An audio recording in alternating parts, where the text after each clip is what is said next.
Jaya Radha Madhava Kunja Bihari.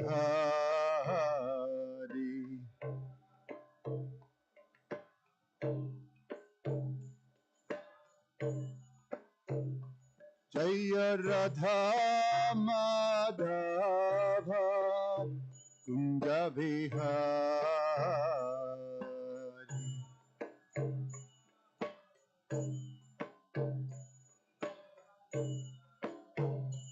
Jaya Gopi Jana Bhalabha Giribharadhari.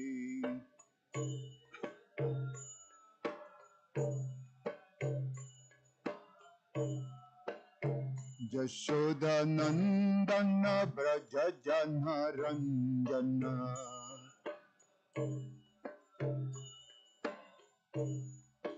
Jamuna Tira Banachari.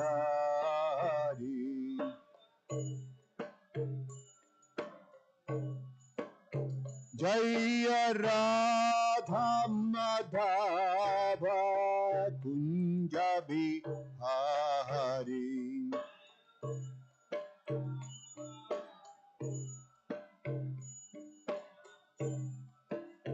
Jaya Radha Madhava Kunja Bihari.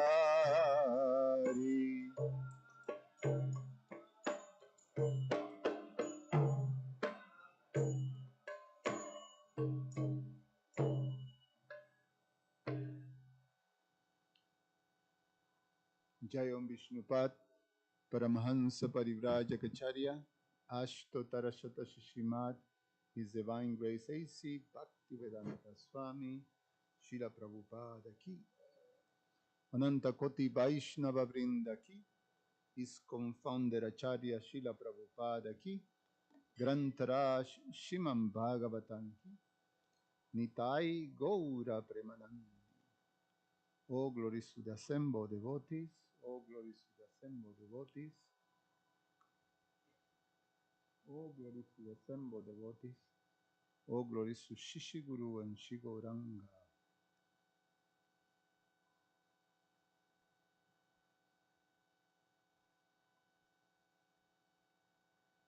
Om Namo Bhagavate Vasudevaya. Om Namo Bhagavate Vasudevaya. Om Namo Bhagavate Vasudevaya. Reading from Srimad Bhagavatam, Canto 10, the Summon Bonum, Chapter 87, the Prayers by the Personified Vedas, text number 31.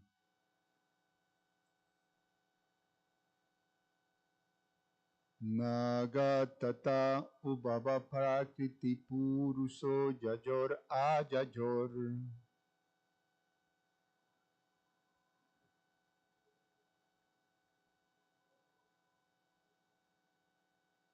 Uba jajuja bhavantya subrito jalababhuda bhat.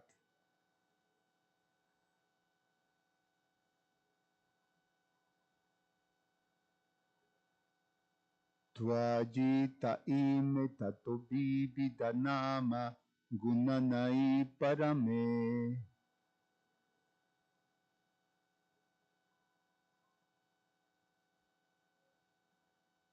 Sarita ibarnave madhudi. Sarita ibarnave madhuni liljur ashesha rasa.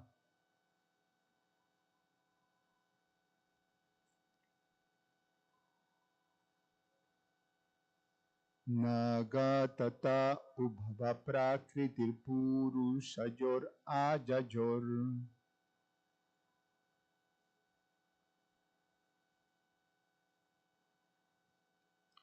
Uba jajuja babanti asubrito jalabat budabhat.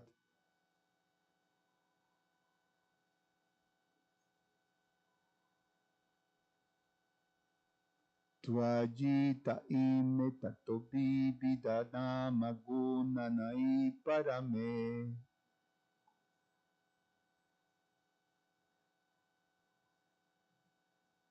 Sarita ivarnabe madunilir yur ashesha rasha.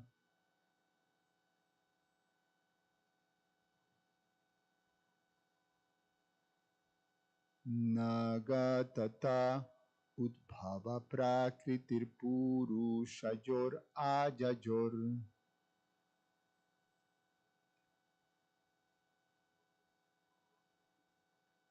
Ubhajajuja bhavanti ashubhrito jalabhat dudabhrat.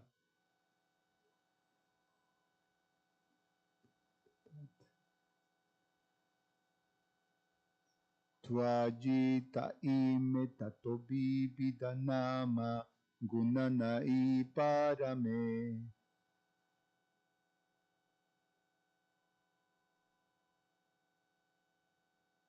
Sarita ivarnabe maduni lilijur ashesha rasa.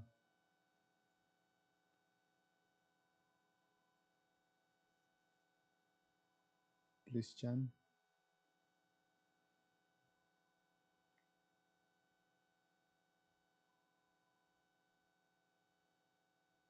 Nagatata udbhava prakriti purushayor ajajor.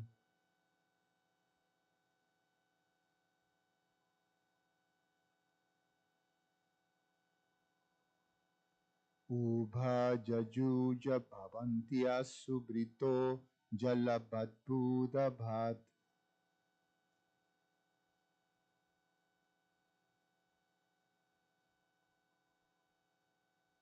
Twajita ime tatobi bidhanama gunanai parame.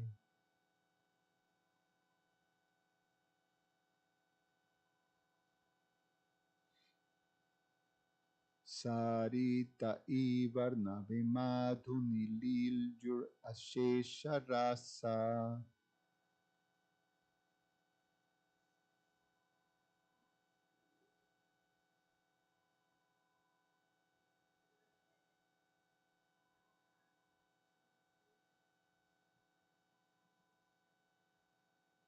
Nagatata udbhava prakritir purushayor ajajor.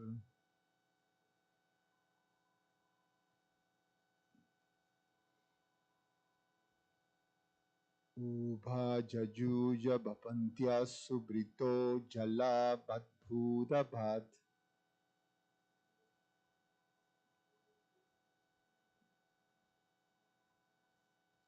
Twajita ime tatobi vidanam gunanai parame.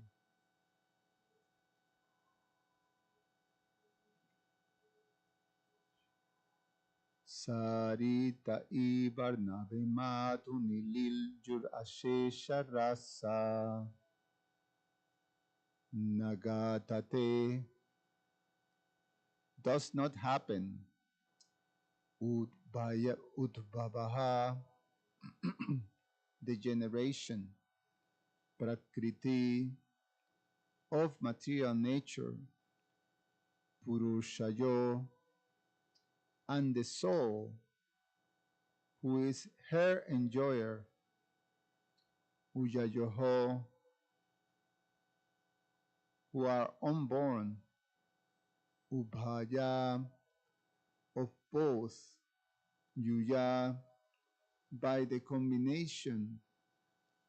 Bhavanti come into being. Ashubhritaha living bodies. Jala on water. But Buddha bubbles. Ba like. Twayi in you. Teime these living beings. Tataha therefore. Vividha various. Nama with names.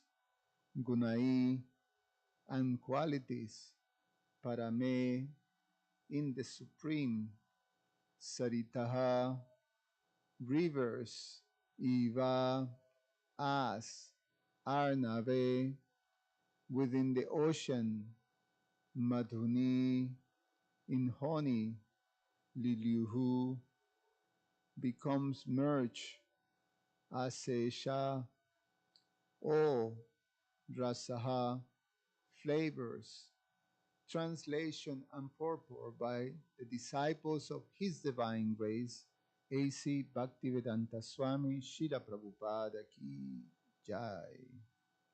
Neither material nature nor the soul who tries to enjoy her are ever born. Yet, living bodies come into being when these two combine, just as bubbles form where water meets the air. And just as rivers merge into the ocean, or the nectar from many different flowers blends into honey, so all these conditioned beings eventually merge back into you, the Supreme, along with their various names and qualities. Purport.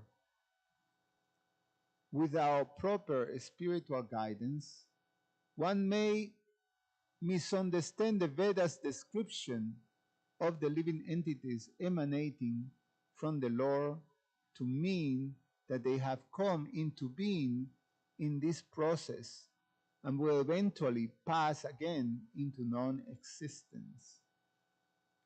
But if the living entities were thus have only temporary existence, then when one of them will die, his remaining karma will simply vanish without being used up. And when a soul will be born, he will appear with unaccountable karma he had done nothing to earn. Furthermore, a living being's liberation will amount to the total eradication of his identity and being. The truth is, however, that the soul's essence is one with Brahman's, just as the small portion of a space contained within the walls of a clay pot is one in essence with the all-expanding sky.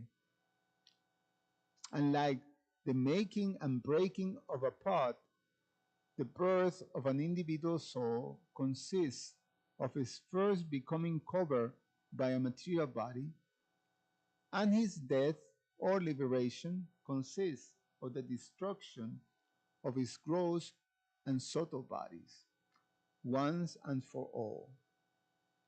Certainly, such birth and death take place only by the mercy of the Supreme Lord.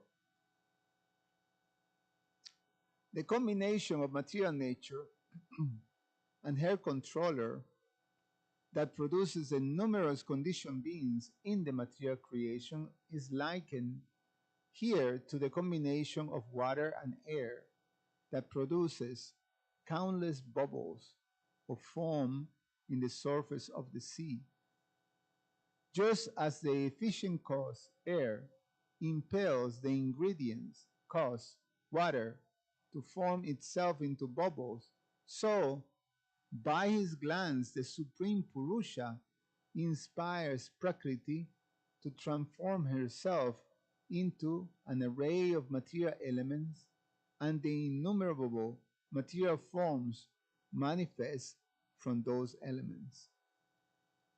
Prakriti thus serves as the upadana karana, or the ingredient cause of creation. In the ultimate issue, however, since she is also an expansion of the Supreme Lord, it is the Lord alone who is the ingredient cause as well as the efficient cause. This is stated in the Taittiriya Upanishad. Tashmat va etashmat atmana akasha sambhuta. Quote, from this supreme soul, the ether evolved, and so kama yata bahu syam prajayaya. Quote, he desired, let me become many by expanding into progeny. End of quote. The individual's jiva souls are not created when born from the Supreme Lord and Prakriti, nor are they destroyed when they merge back into the Lord, rejoining Him in the pleasure pastimes of His eternal kingdom.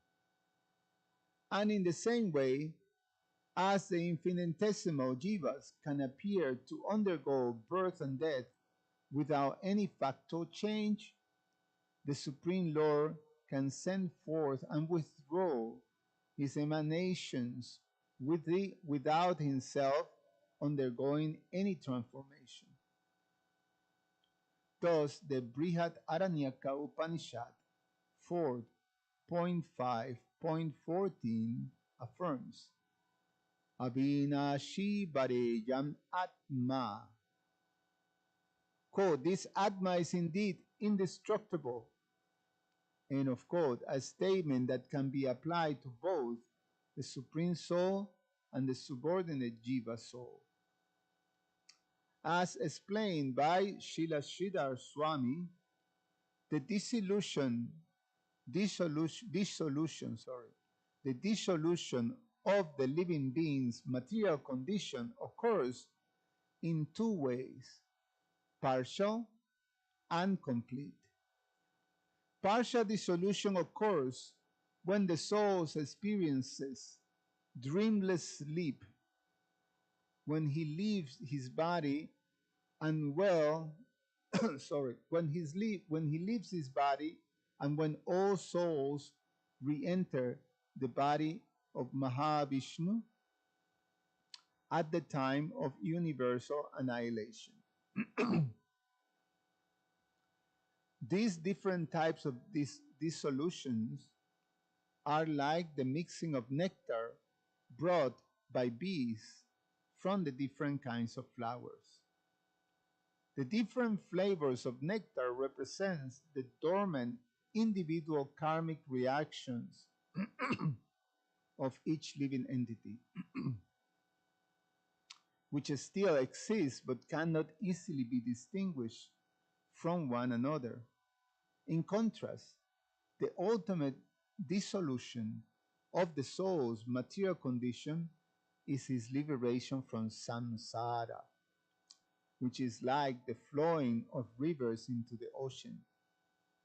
As the water from the different rivers merge together after entering the ocean and become indistinguishable from one another, so the false material designations of the jivas are given up at the time of liberation.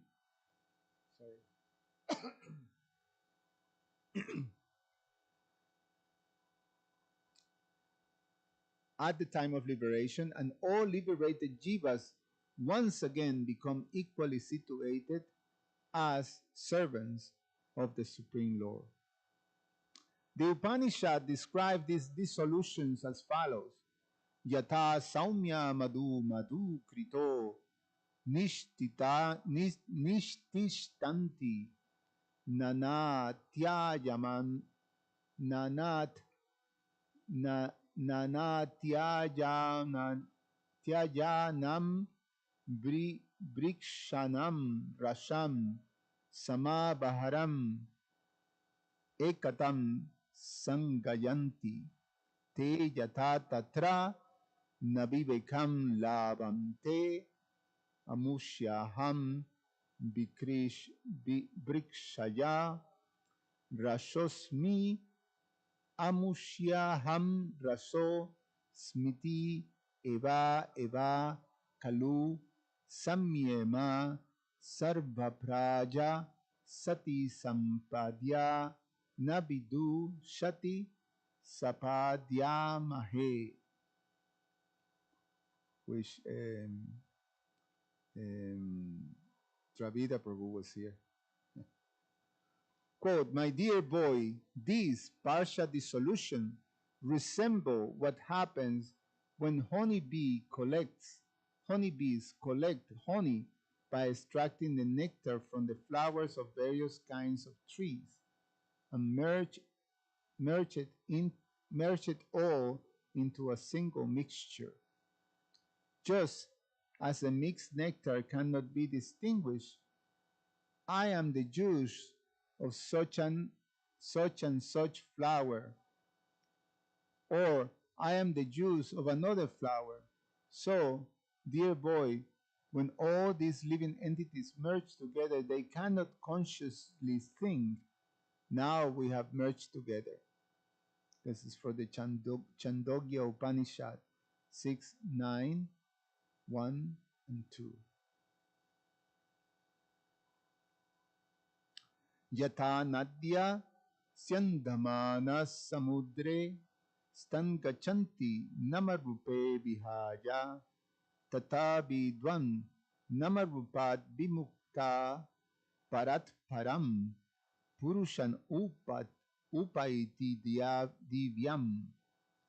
Quote, as rivers flows from the dissolution in the sea, as rivers flow from their dissolution into the sea, giving up their names and forms at their destination, so the wise man becomes free from material names and forms, obtains to the Supreme Absolute, the wonderful personality of Godhead.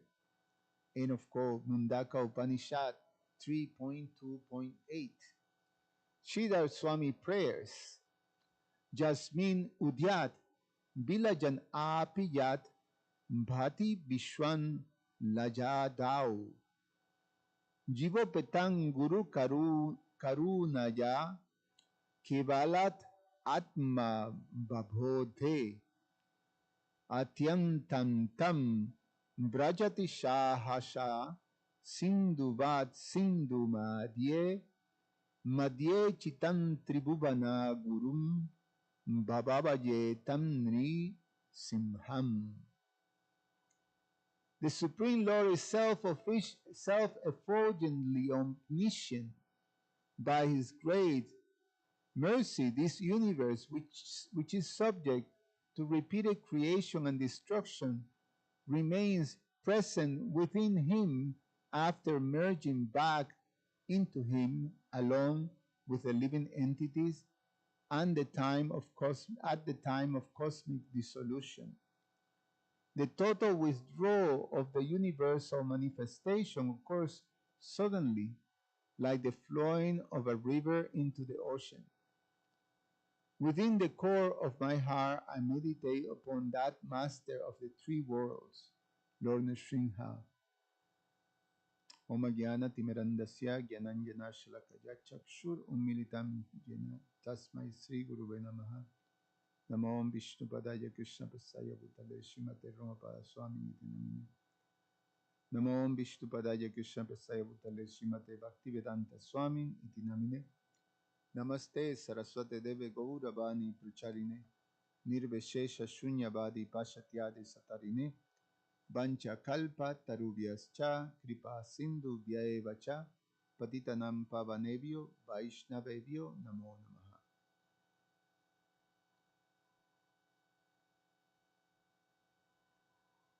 Just appreciating, just remembering, just thinking that here Srila Sridhar Swami is his worshipable deity is Lord Nrsimhadev, and our dear Jolly Swami, Srila Sridhar Swami, disciple of Srila Prabhupada, used to worship Lord Nrsimhadev. You remember that? Yeah, he used to worship Lord Nrsimhadev. He have this beautiful deity of Lord Nrsimhadev. Nice. Translation: neither material nature nor the soul who tries to enjoy her are ever born, yet living beings come into being when these two combine, just as bubbles form where waters meet the air, and just as rivers merge into the ocean, or nectar from many different flowers blends into honey, so all these conditioned beings eventually merge back into you, the Supreme, along with their various names and qualities.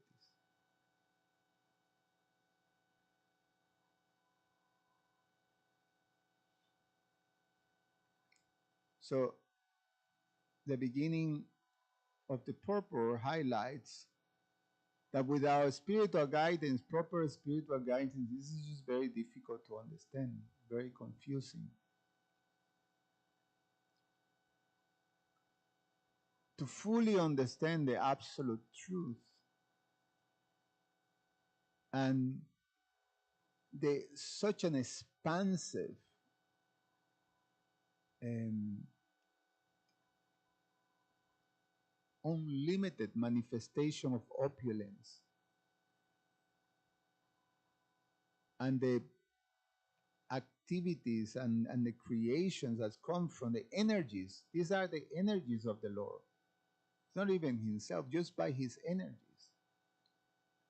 It's just very, it's impossible to understand.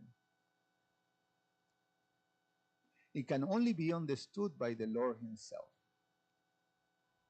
Sorry, it can only be understood when the Lord himself explains it to us or explain it to the living entity.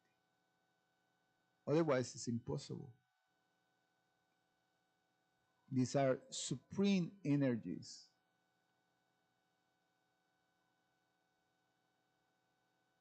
The Vedas tell us that the Lord possesses these unlimited, powerful energies, Parasha Shaktir Vida Daitu and Suyate, that by his powerful energies, automatically everything happens without him being involved. Now, the cosmic manifestation in itself is such a powerful uh, um, is such a powerful creation that so complicated in one sense is quite something. The fact is that even great personalities like sages, very elevated personalities like sages, demigods, and transcendentalist yogis can fully understand. What to speak of regular people like most of us. So, yes, without proper spiritual guidance, one may misunderstand this truth. Here, we have the Shrutis that are speaking throughout these prayers, and they give a full picture. So they cover both the, when describing the energies of the Lord,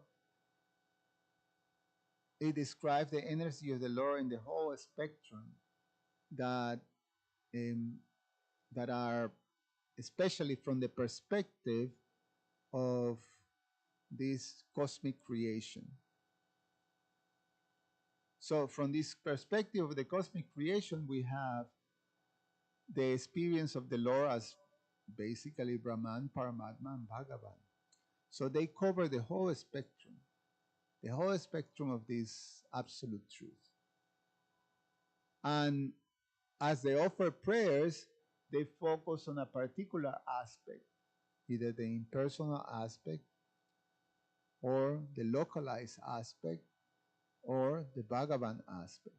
But they very clearly establish the supremacy of the personality of God, the Bhagavan aspect. So, without having the capacity to be able to see the full picture, then it becomes quite incomplete and confusing in one sense. Through the verses, there was a verse, I think the one that I did last week, was speaking about the different philosophies. There are 6 schools of philosophy in the Vedas that trying to understand the absolute truth. But their approach of 5 of them are from the perspective, from a particular perspective. And it doesn't cover the full picture. So none of these 5 schools of thought are able to fully understand the absolute truth. And therefore, their instructions and analysis are confusing and not fully accurate. They won't deliver the ultimate goal, which is the understanding of Krishna's position as a supreme Lord, as a supreme personality. And therefore, one must surrender to him. That conclusion is not reached in all these schools of thought, of philosophy.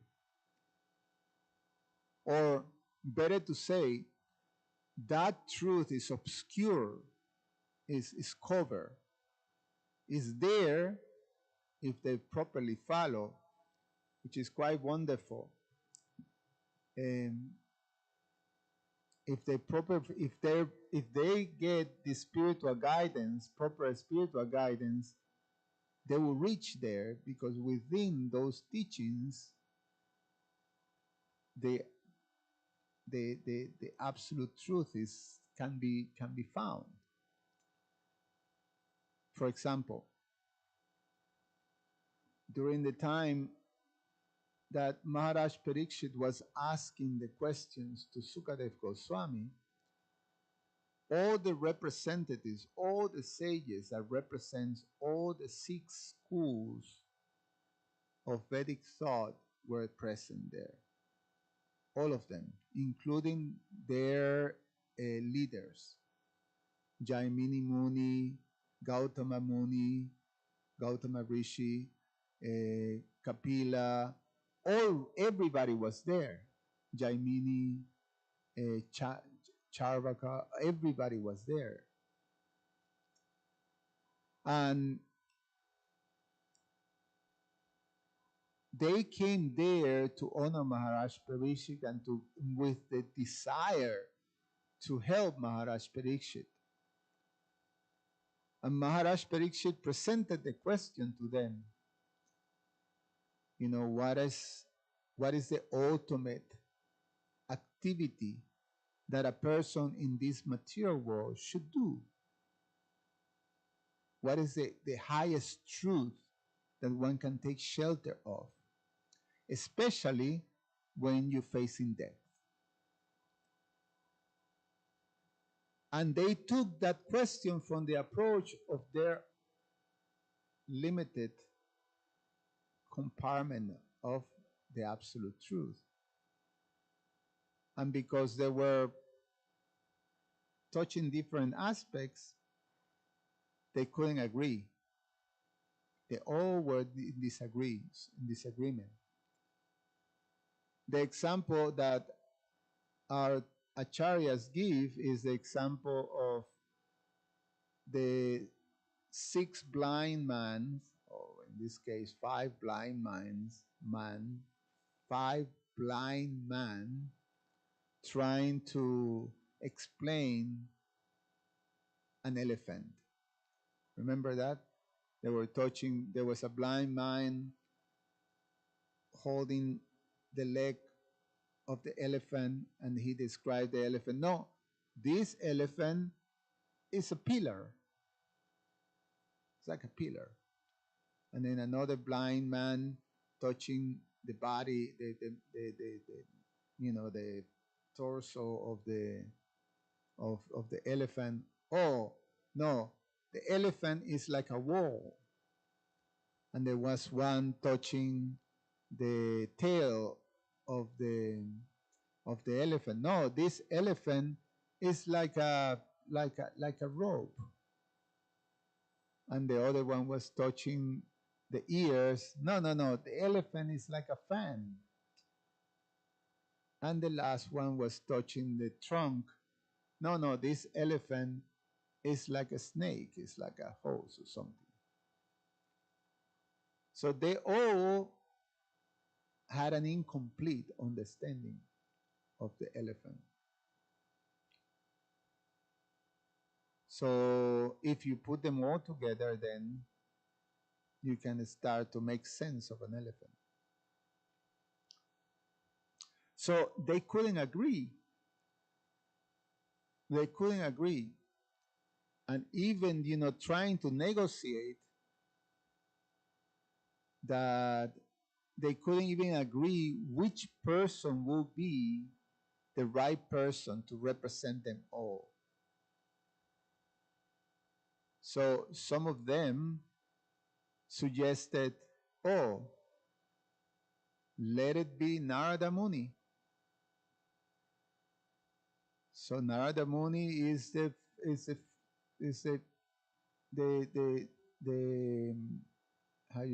what is the name? Devarshi. He's the rishi. He's the sage among the demigods. But some people didn't agree. No, this Narada Muni is simply engaged in chanting and chanting and chanting in his vina. He doesn't pay too much attention to the proper study or meditation and things like that. He have this simplistic method of just hearing and chanting. No. So let them be Vyasadev. No, Vyasadev is a householder and he's attached. And so they couldn't agree. But then when Sukadev Goswami arrived, then Sukadev already came with the fame that from the very birth he was perfectly liberated already. So he was in the Brahma Bhuta stage already from the very beginning, from the time that he came out of the womb. So they impersonally accepted him as, and he's a renounced. He doesn't have any possession. He didn't have clothes. So he was accepted. He was accepted by all as the person to be the spoken one, the chosen one, to speak, to answer the question.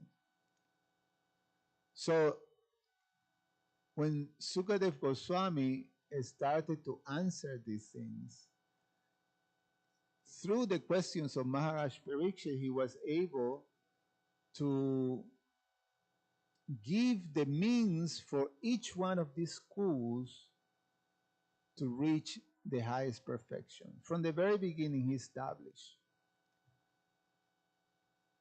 Right in the offset, he said to Maharaj Parikshit that a person who is about to die, or as a matter of fact, that the essence of the teachings of the Vedas is to hear and chant and remembering the presence of the Supreme Lord Krishna.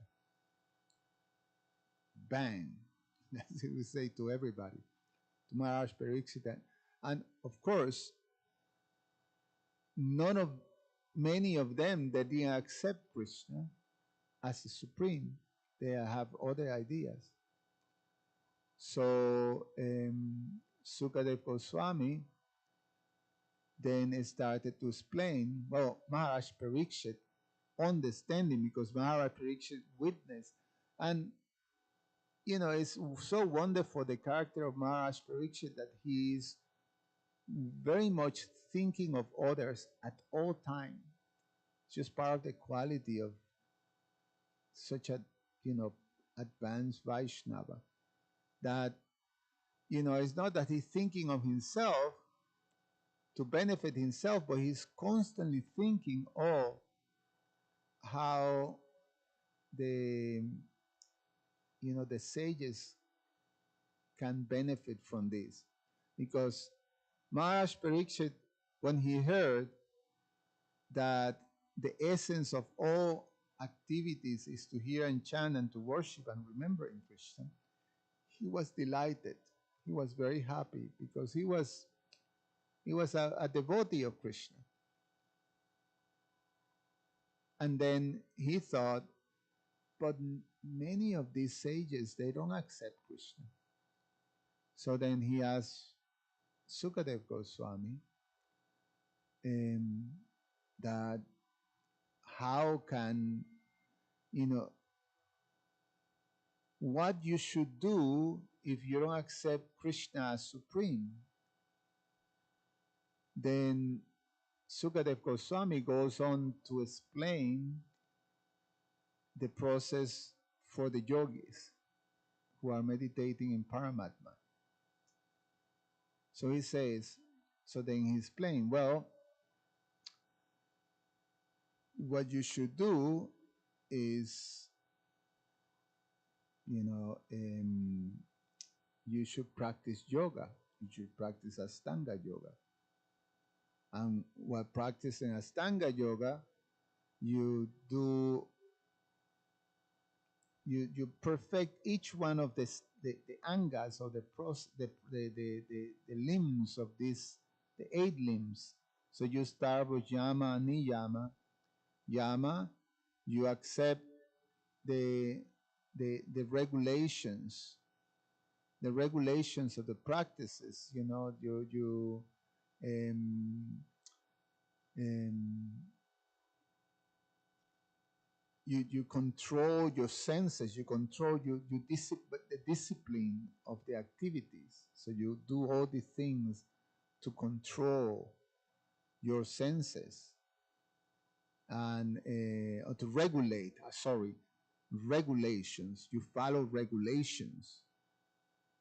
And then yama, niyama. Niyama means, you know, the activities that you do, the rules. So you bathe, you know, in the morning or several times a day. You follow these principles of worship. You know, you follow certain rules of, you know, what you're supposed to do. And then he says, you know, you practice asana, which means sitting down, the sitting posture. Then you practice pranayam while chanting the syllable om.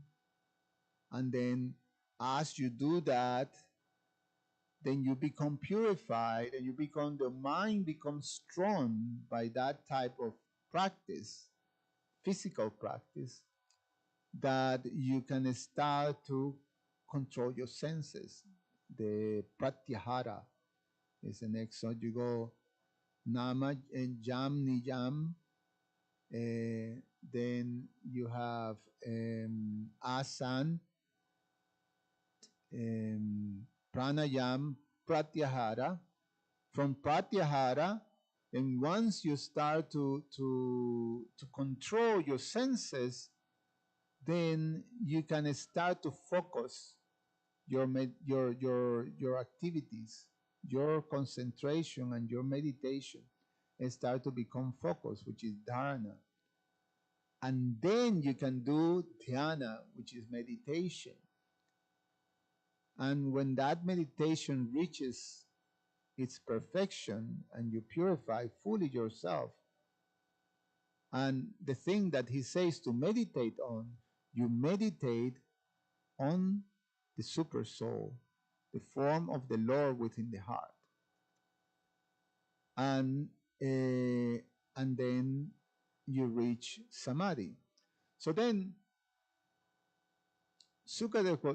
Maharaj Parikshit asks, well, what about those transcendentalists that don't accept a form? So the yogi who is worshiping the form of the Lord within the heart is a form. So what about the impersonalists? What about the Brahma bodies who don't accept a form for the absolute truth? So then Sukadev Goswami goes on to explain, well, then they should meditate on the universal form, the Virat Rupa.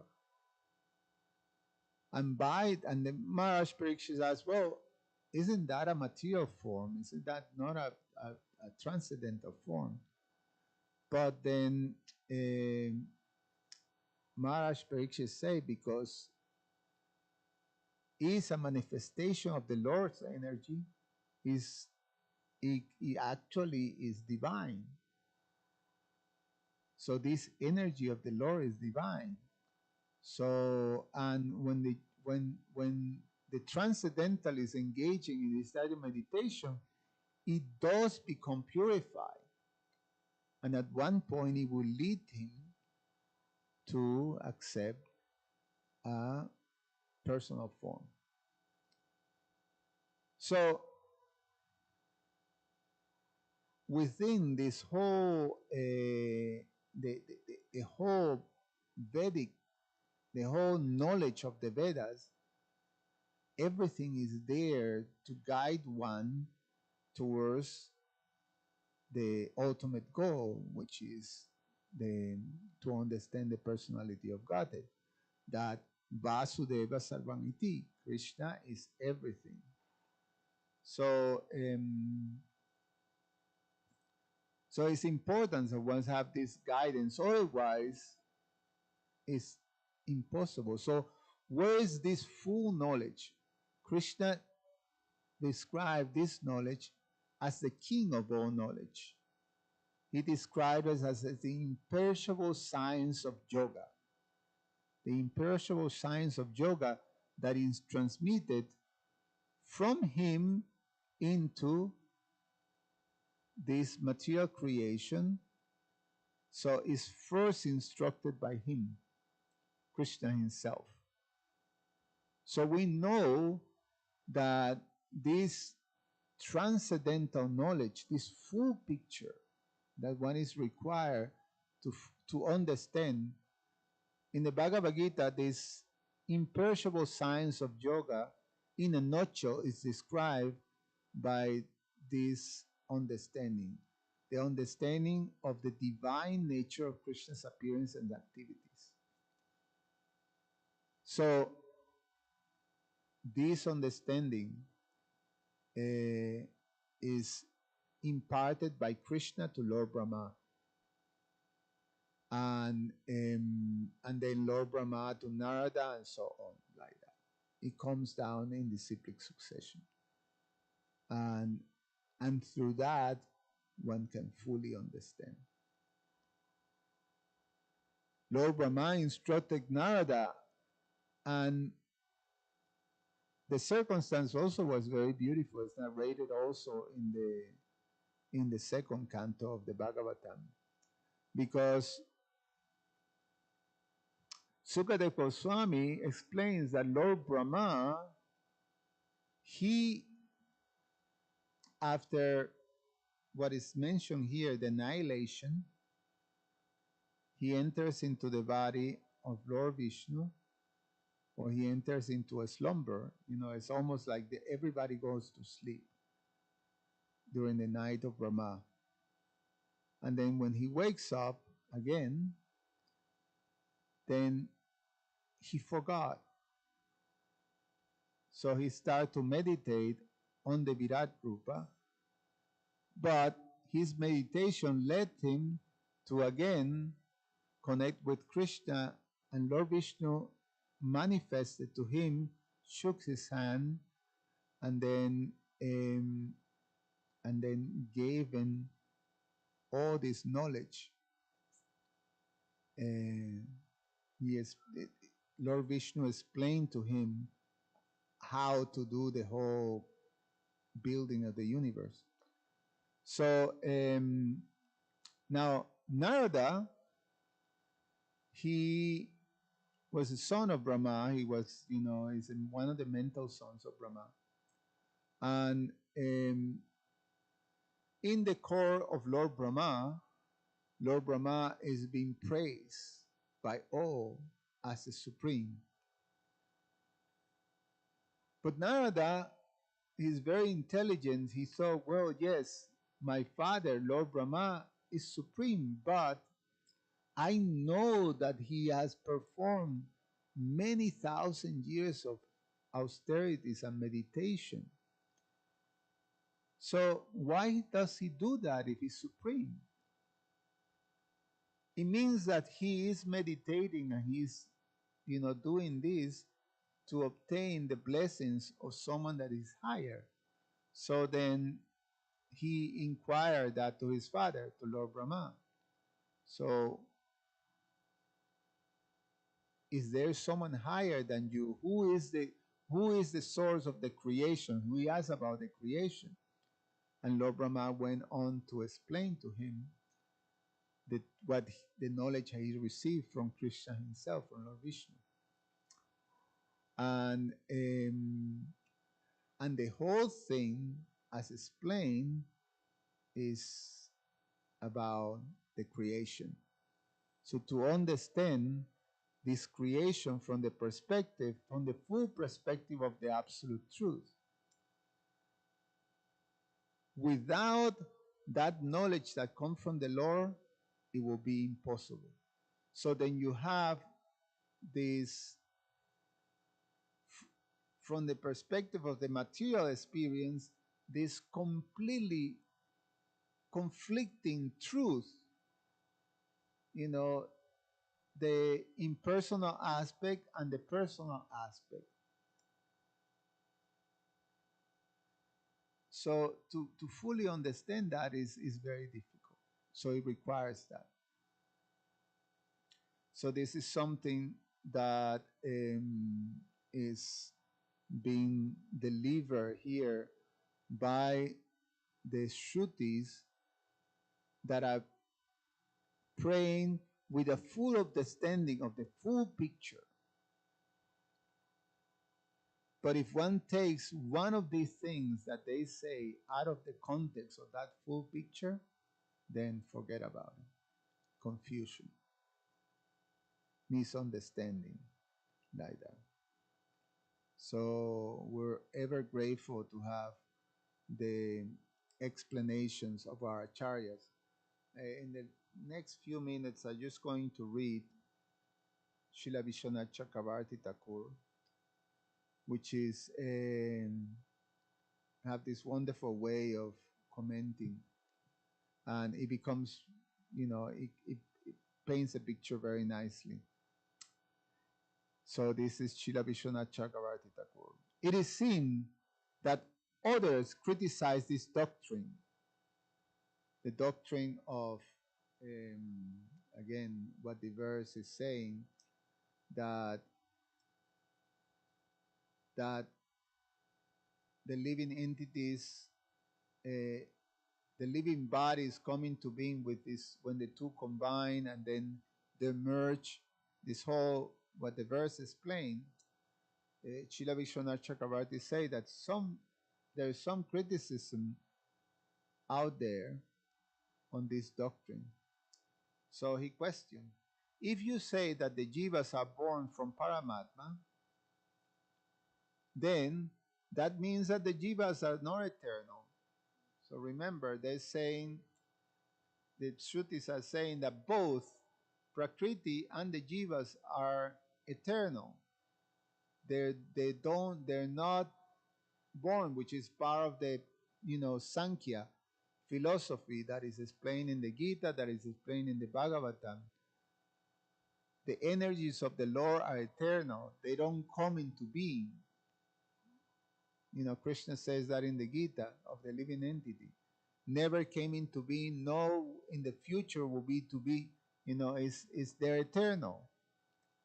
Same, the energy of Prakriti, material nature, is divine, is eternal. It's an eternal energy of the Lord. So if you say that they're born from Paramatma, if the jivas are born from Paramatma, then it means that the jivas are not eternal, meaning that they came into being at one point. So the thing of birth and death is it represents temporary nature. Every day things created will be destroyed and uncreated things will come into being. Moreover, liberation will be the destruction of the jiva's swarup.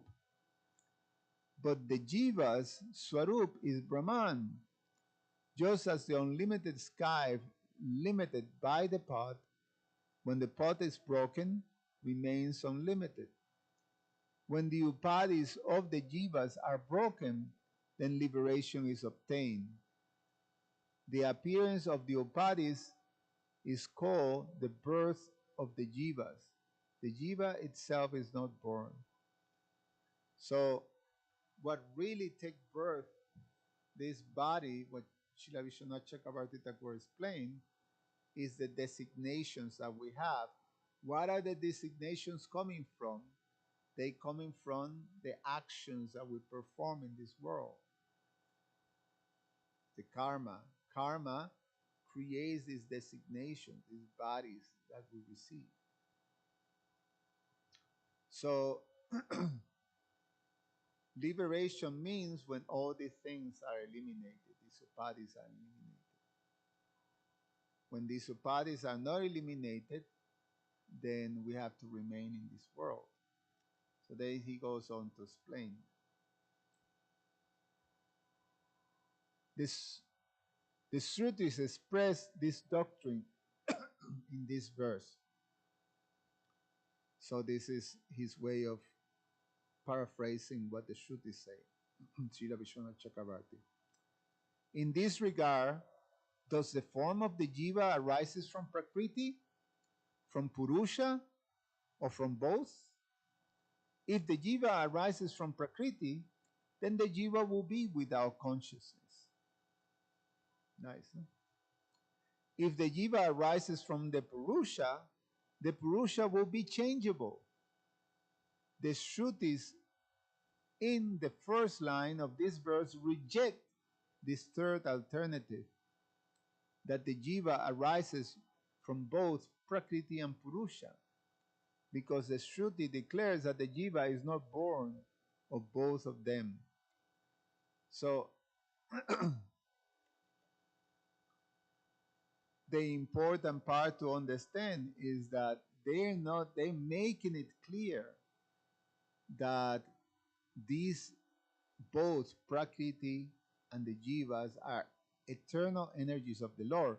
Krishna declares that in the Bhagavad Gita in the 7th chapter, when he says that material nature is his external energy, Bahushakti. And Antaranga Shakti is a superior energy that comprises of the souls. So these are eternal. Now, when you experience in them in this material world, by the potencies and by the will of the Lord, then you have birth, death, the appearance of bodies, and the disappearance of all these things. The disappearance of elements and the appearance of elements, like that.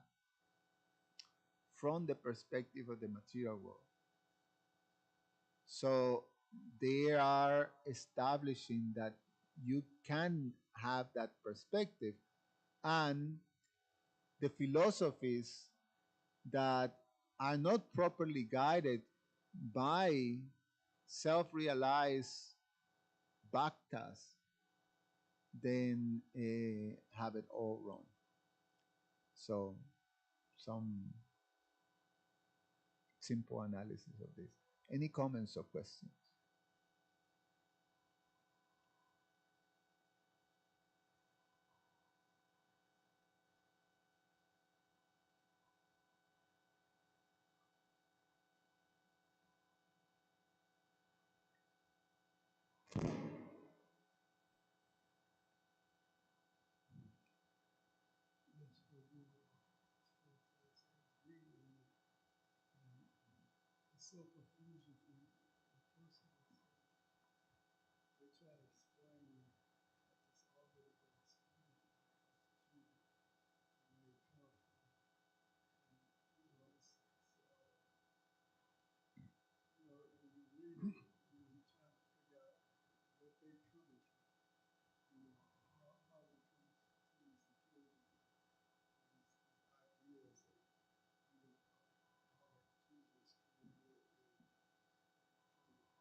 Yeah, it's quite something. Even, very powerful intellects, very austere moral goodness, personalities,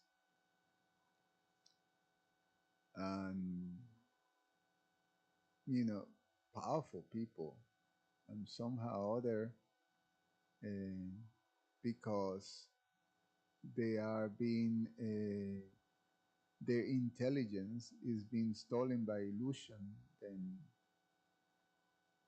can fully understand. And along with their misunderstanding, they drag masses of people along with that. I mean, sometimes it's really mind-boggling.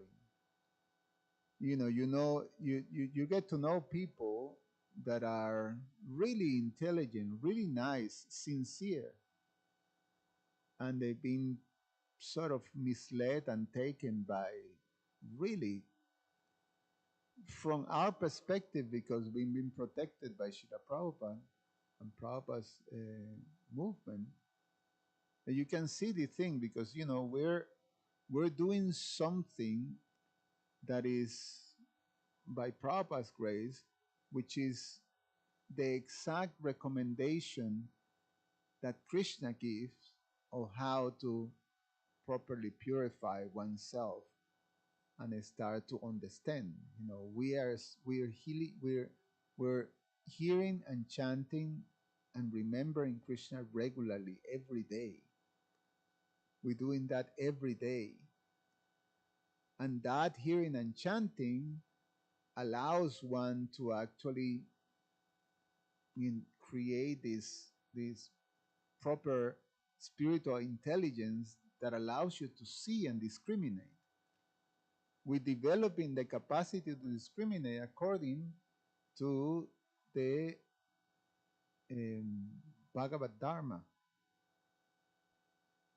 And then you can see that some of these people, I mean, are complete charlatans.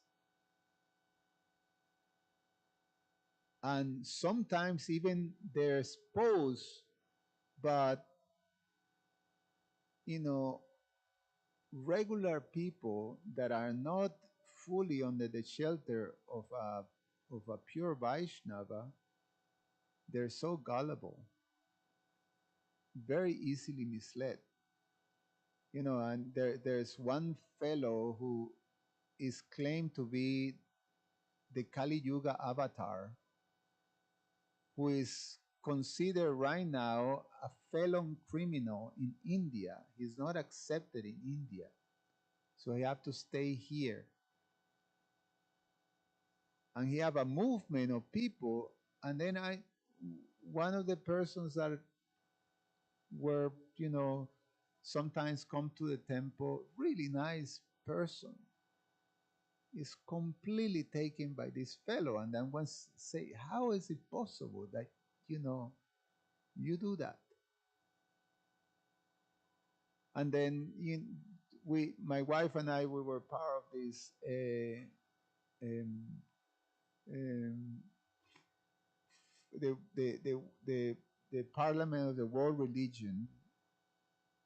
We were there with a booth of ISKCON, and you get exposed to the whole array, the Parliament of the, you know, you have all these different movements that is like the the five schools represented in there of all kinds of ways of trying to understand the absolute truth that are completely off. It's incredible. I mean, all the shapes and varieties that are there. And there we are, just the devotees with a little corner 10 by 10 among a huge, you know, a warehouse full of different presentations that were all mistaken. Some of them with really most of them are really nice people. They were really nice people, sincere. They wanted to do something for the world. They wanted to make a change. They have that inclination of searching for a spiritual truth, and they were misled, grossly misled. I mean, there was one. Anyway, you got the picture. It's like it, quite something. Therefore, Prabhupada emphasized, and the scriptures here, the sages of Naimisharanya, Srila Sukadev Goswami, Maharaj Parikshit, Narada Muni, everybody, Lord Chaitanya, six Goswamis, everybody emphasizes how needful it is to try to bring the message of Krishna to the world that is misled. I mean, the Bhagavatam itself says that it will shine like the lamp, like the sun. It has arisen in this dark age of Kali Yuga as a sun. Prabhupada used to have the illustration or the the the design for the Back to Godhead magazine, and with a motto that says, knowledge is light, like that. And then there was the sun of Lord Chaitanya illuminating the whole age of Kali and people, being saved from darkness.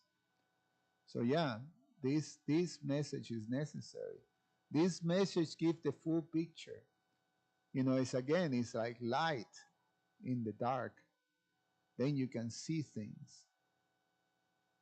So we're not special, but the message is perfect. We're imperfect, but the message is perfect. So we just have to, you know, pass it on in a transparent way. Important. Otherwise, there's no hope. Uh, it's 8:44. I'm gonna stop here, and then thank you so much for your attention. Hare Krishna. Shriman Bhagavatam ki jai.